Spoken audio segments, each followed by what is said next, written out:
Hi there, and welcome to week 4 of our Mental Health Awareness Month 2025 video series. Thanks for joining us. This week, we're going to talk all about self-care. So if you have watched all of our other videos in this series, I hope that you've gotten some good information from what was presented. If you've kind of poked around and picked and choosed which videos to watch, I hope that you got the information that you were looking for. And if you're just joining us for the first time today, welcome. We have 3 other videos that are up on the site that you're welcome to explore if those are interesting topics for you. But I'm glad that you're here. Welcome to our video all about self-care. Again, if you haven't joined us yet, my name is Rachel. I am your Health Quest representative. I'm also a mental health professional. I practice as a licensed professional counselor in the state of Texas, and your local expert, your resident expert in all things physical and mental well-being. So let's get into it. I want you to think, when you think about self-care, what's the first image that pops in your mind? I can imagine that the majority of you, when you think about self-care, an image similar to the one on the screen is what comes to mind for you. Going to the spa, taking a bubble bath, cucumbers on the eyes, maybe a little, somebody is filing your nails, you're getting a manicure or pedicure, which, is associated with things that are kind of luxurious and pampering. So I think that historically has been what people think about when they think about self-care, which is a great form of self-care if that's something that interests you. But what self-care really is taking the time and prioritizing the things that will help you feel like you are living well, physically, mentally, in all areas of well-being. But encouraging habits that allow you to feel like you live well. So it doesn't have to be luxurious, it doesn't have to be self-pampering, it doesn't even have to do with your physical body per se. But there are many, many types of self-care that you can engage in that can help boost your quality of life and allow you to avoid burnout. So as we get started, it's important for us to kind of check in with where we're at. And, we'll come back to, if you saw my first video of this video series, I compared us to cars, right? But when it comes to self-care, it's really important to check in on where our fuel gauge is. Where are our energy levels? Are we close to burnout? Are we feeling exhausted? Are we feeling just a little bit neglected in our lives? And it's really important for us to consider how full our tank is to decide what we need to engage in. If we're at full, that means we could keep on running. We could keep running for hundreds of miles more. We can keep on going. We feel satisfied. We feel fulfilled in our lives.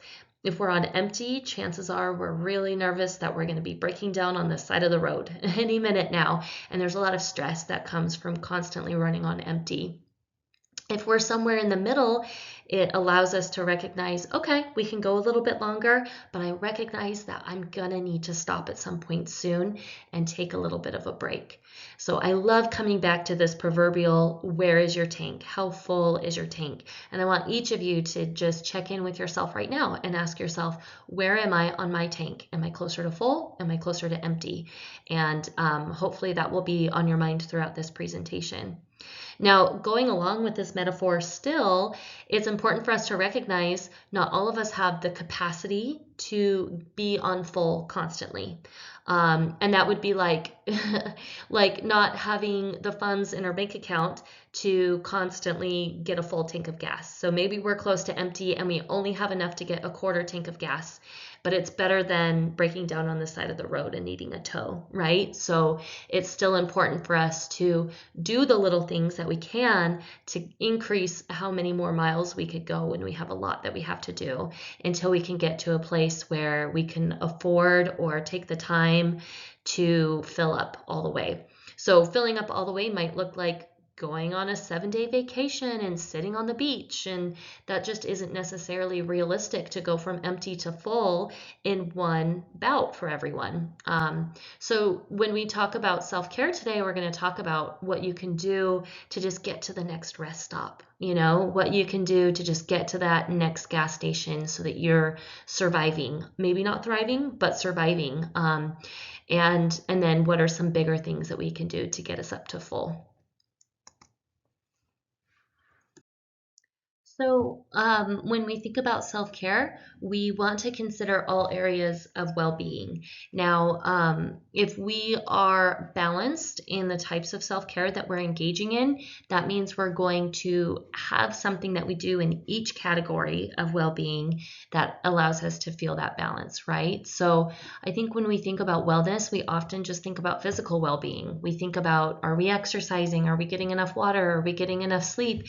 Even, are we taking that bubble bath? That's a physical well-being thing that we could do.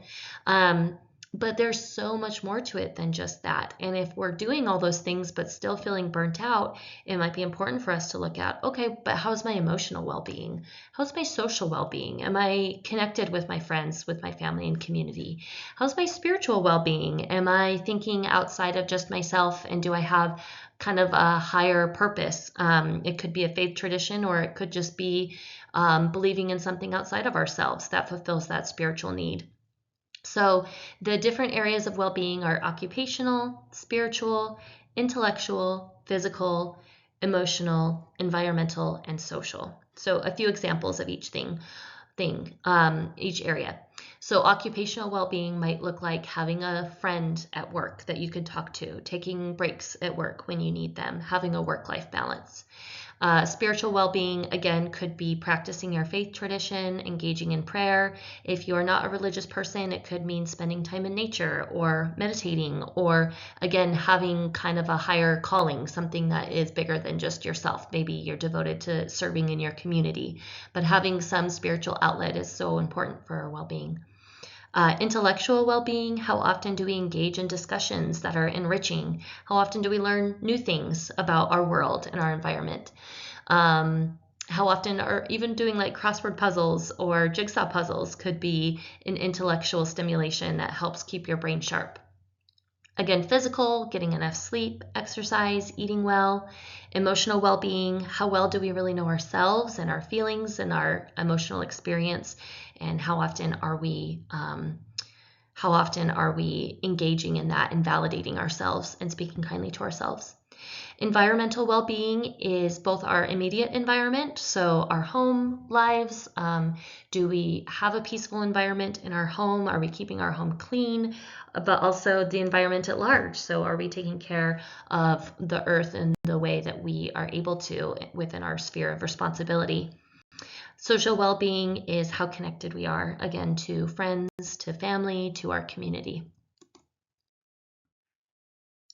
So what do we do for self-care? Now, if you need a piece of paper to start writing things down, please pause this video at any moment and feel free to grab that. But here's where I'm going to throw a bunch of ideas at you to get you out of the box of self-care is pampering, right? Where we can get some ideas of, okay, if we're running on empty, but we only have, $10 in our bank account, what can we do? If we only have 5 minutes to spare, what are some things we can do? So, for example, listening to music, watching something funny, indulging in a food or a drink that you enjoy, stretching, deep breathing, cuddling with a pet, calling a friend, meditation, drink a glass of water, clean up your space. Honestly, setting a timer for 5 minutes and just like cleaning as much as you can in those 5 minutes is so satisfying. Maybe it's just me, I don't know. And then engaging your senses, so using smell, taste, touch to soothe yourself. And that could be like having like chewing on some gum because it's soothing for you, or having something in your hands that is tactilely really satisfying. Some people like playing with like slime or things like that, just like a tactile experience. So engaging in your senses, if that's something that appeals to you, that can be really helpful. Now, something to think about with this is listening to music for 5 minutes going to take away your troubles? No, it's not. However, it is an important part of making it to the next milestone, right? It's an important part of taking yourself out of your troubles for a moment so that you have the energy to re-engage with new energy or with a fresh perspective. So these are not going to solve your troubles. However, they're still important to engage in on a regular basis. So thinking about just things that are kind of distracting, that take you away from ruminating or being in this place where you're just dwelling on the stressors that you have in your life. So write down a couple things that you can do within 5 minutes, just something that's really short.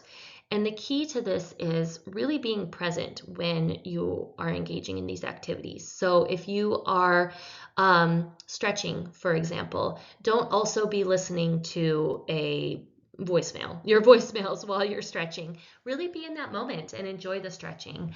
If you're watching something funny, don't also be eating your lunch while you're watching something funny.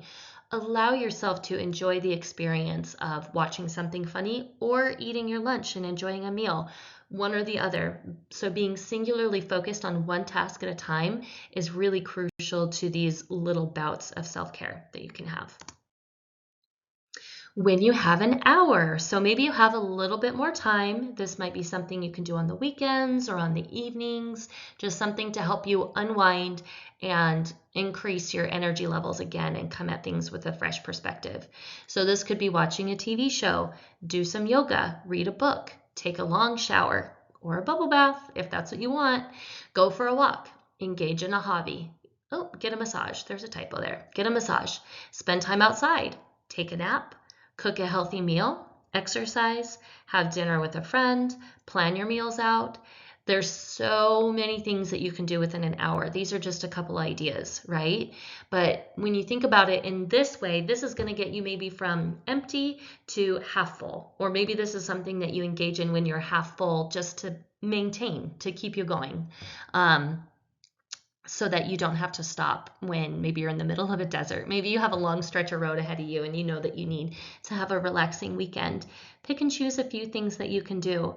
And again, be as present as possible when you're doing these things. This might not be as easy to do just because an hour is a lot of time. We all need as much time as we can get, but it can be really helpful to do that. So be as present as you can.